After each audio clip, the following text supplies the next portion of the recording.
And now, a story from the Appleseed. This is a story that I've heard from a wonderful Persian-Israeli storyteller, Yaakov Banai.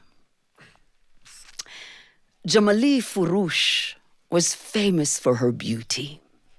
From all over Persia and lands beyond, princes, dukes, and noblemen came to seek her hand in marriage.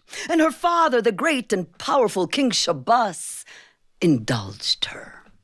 You see, she was his only child, the apple of his eye, the light of his life. He loved her so much that he allowed her to choose her own husband. Unheard of back in those days. But Jamali Furush was turning down all those princes and dukes and noblemen one after the other. She was looking for something different. She longed for someone to touch her heart. Until finally, even the patience of the great and powerful King Shabbas was coming to an end. For soon, Jamali Furush would be turning 18, an unthinkable age for a Persian princess to be unwed. He told her in no uncertain terms that she must choose a husband at the celebration of her 18th birthday, or he will choose one for her. And as was the custom the week before the princess's birthday, Jamali Furush was taken in a colorful procession with musicians and dancers throughout the surrounding villages and towns. Everyone came out to cheer, to throw flowers. All wanted to bless the daughter of the great and mighty King Shabbas, the fairest of maidens, Jamali Furush. And behind the closed curtains of the golden carriage, Jamali Furush sat, and her heart heavy. She did not want to choose among any of those men. She wished her birthday would never arrive. Now that very day, a woodcutter by the name of Jongir was out in the woods working when he heard the sounds of drums and trumpets, and he stood behind a tree to see the colorful procession of the princess coming through the woods. And as there were no cheering crowds, they stopped and they opened up the curtains, and Jongir could see what no cheering crowds were allowed to set eyes upon: Jamali Furush herself. And he just stood there. Oh, her beauty exceeded all the stories and the rumors. For there she was, wearing a silk dress with her thick black hair flowing down to her waist, and her big black eyes shining like precious stones. As if struck by lightning, he just stood there watching. And she turned and met those burning eyes. Oh, it lasted barely a few seconds, but it was as if time stood still. For when their eyes met, like a fire ignited between them, taking their breath away. And then the procession continued on its way, and all was quiet in the forest. But nothing was quiet for Jongir. From that moment, he knew neither day nor night. He couldn't sleep, he couldn't eat or drink. He just longed for her, and the longing became so painful that he knew he had to see her again. Now, Jongir was no fool. He knew that princes, dukes, and noblemen were just waiting for her decision to choose one of them to marry her. And what was he? A poor woodcutter. But he knew with all his heart that without her, his life was not worth living. And so he put on a clean shirt, and with his shabby coat and his big, heavy boots, he set out to the palace of the mighty King Shabbas. It was evening when he arrived. In front of those massive gates, And from beyond the palace walls, he could hear the sound of music and laughter, for tonight was the great celebration, the birthday of the princess Jamali Furush. And from all over Persia and lands beyond, distinguished guests were arriving, dressed in splendor and gilded carriages. All came to honor the daughter of the great and powerful king, the fairest of maidens, Jamali Furush, and perhaps win her hand in marriage. And for them, the gates opened wide. And Jahangir looked down at his shabby coat and his big, heavy boots, and he thought, what am I doing? Even if I could get beyond the guards and the gates, how could I come before her looking like this? And he lowered his head and he turned to go back to his village when he suddenly heard the sound of a woman singing. And he turned and he saw that high above the palace walls there was a tower and there was a light in a window and he could see a silhouette of a woman with a crown. Transfixed, he listened. My love is only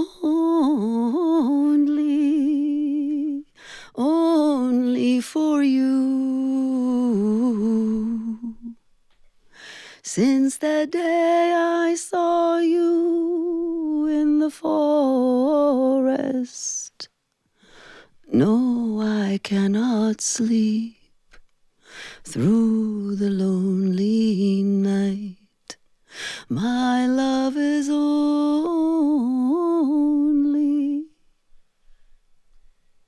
He knew it was her. And the sound of her voice washed over his aching heart, and the words brought tears to his eyes, and he fell on his knees and he looked into the heavens and he said, "Oh, gracious Allah, it is you who created royalty and wealth. It is you who created poverty and need. Just be on my side tonight, and perhaps there's hope." And at that moment, the gates opened wide for a new group of guests, and Jahangir slipped right through and started to run. "Stop in the name of the king!" But he didn't stop. He ran towards the lights of the great hall, and he mingled among the people, and he pushed his way through the crowds and the servants that were going around with delicacies and gold plates and wine and gold goblets. And then there was a great cheer all around him. And the doors opened. And the princess entered. And there she was, as fair as the full moon, wearing a silk dress adorned with diamonds, a golden crown upon her long black hair. And she was seated next to her father's throne, smiling at all the guests. But he could see that her eyes were sad. And he could also see that the guards were making their way towards him. And he tried to push his way as close as possible to where she was sitting, and he looked at her with all his might, and he willed her to raise her eyes, and she did. The man from the forest. The one she thought she'd never see again, those burning, dark eyes, right there. At that moment, the guards grabbed Jahangir from both sides and started to drag him away. And he fought them, and he tried to set himself free, and he begged and he pleaded, and there was such commotion that the king stood up and said, "What is going on?" A hush fell over the great hall. And the guard came forth. "Your Excellency, this man was caught barging into the palace without permission." "Without permission? Who are you?" "I'm Jahangir, Your Excellency. A woodcutter I am." "A woodcutter you are. And don't you know that the punishment for entering the palace without permission is death?" "Yes, Your Excellency. But even if you ordered to kill me, I had to see your daughter, Jamali Furush, one last time." "My daughter, Jamali Furush." And amused The king turned to look at his daughter and was astonished to see that she was looking at him with pleading eyes. And he saw something there that he'd never seen before. Wise was King Shabbas. He recognized the fire of love in his daughter's eyes, a fire he had never seen there in spite of all the eligible, wealthy men that had been offered to her. But a woodcutter, isn't that going a bit too far? He said, "What exactly is it that you wish, Jahangir?" And Jahangir heard his voice coming as if in a dream. "I wish... It is my wish to marry your daughter, Jamali Furush." "My daughter?" "Yes, Your Excellency. Jamali Furush." "Yes, Your Excellency. To be your wife." "Yes, Your Excellency." And he stood there tall, proud, and pale. And the entire hall burst into laughter and sneers. A woodcutter with Jamali Furush. A woodcutter wants to marry the princess. A woodcutter. But the king did not fail to see that his daughter was looking at him with eyes brimming with tears and pleading. He silenced the laughing guests, and he said, "I value your courage, young man, and I know a thing or two about love, for I too was young once, and I too had loved. I propose a test to see if you are worthy for my daughter Jamali Furush. If you pass the test, you may ask her to be your wife, but if you fail, you will be banished forever from Persia and never allowed to set foot here again. Do you agree?" "Yes, my lord." "Very well. This is what you must do, Jahangir. You must tell us all here now a story. But not just any story. It must be an unthinkable, imaginative tale full of lies. If you can do this right here and now, maybe you have a chance. And if not, you are banished forever. Begin." Jahangir stood there, unable to move, his mouth dry, his mind a complete and utter blank. And then he looked at her, and she smiled at him, and he smiled back, and began.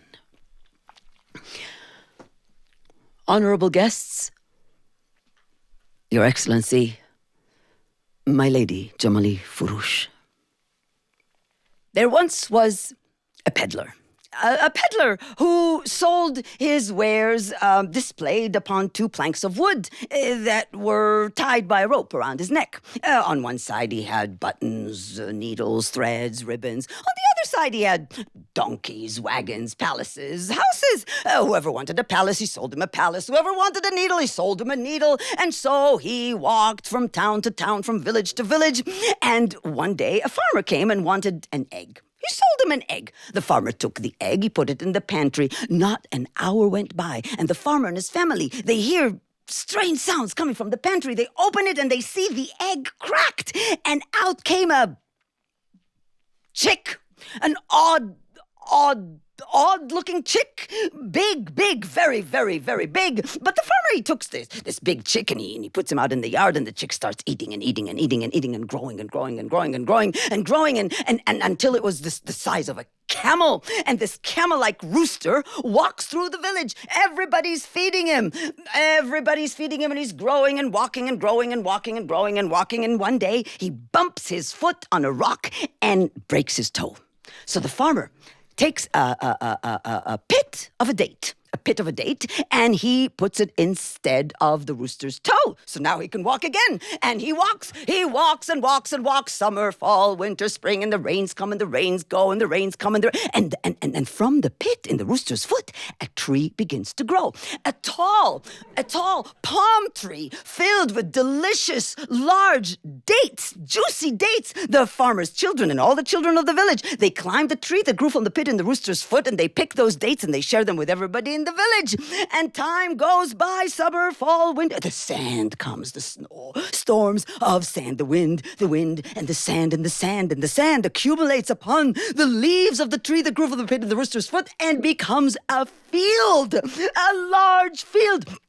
All the children, they climb up onto the field on the tree that grew from the pit in the rooster's foot, and they play soccer and marbles. And the farmer's wife, she too climbs up onto the field on the tree that grew from the pit in the rooster's foot, and she hangs the laundry to dry. And one day the farmer stood in the middle of the field on the tree that grew from the pit in the rooster's foot, and he says, "It's a waste of space. We must plant something." So they plant watermelons, and not a day goes by, and big watermelons grow in the field on the tree that grew from the field on the tree that grew from the pit in the rooster's foot. And the farmer and his wife and all the children, they gather around to see if one of the watermelons is ripe. And he takes a big knife and he slits open that watermelon, and the knife disappears in the watermelon. And so the farmer puts his hand to retrieve the knife, and the entire hand disappears, and the farmer climbs into "Stop!"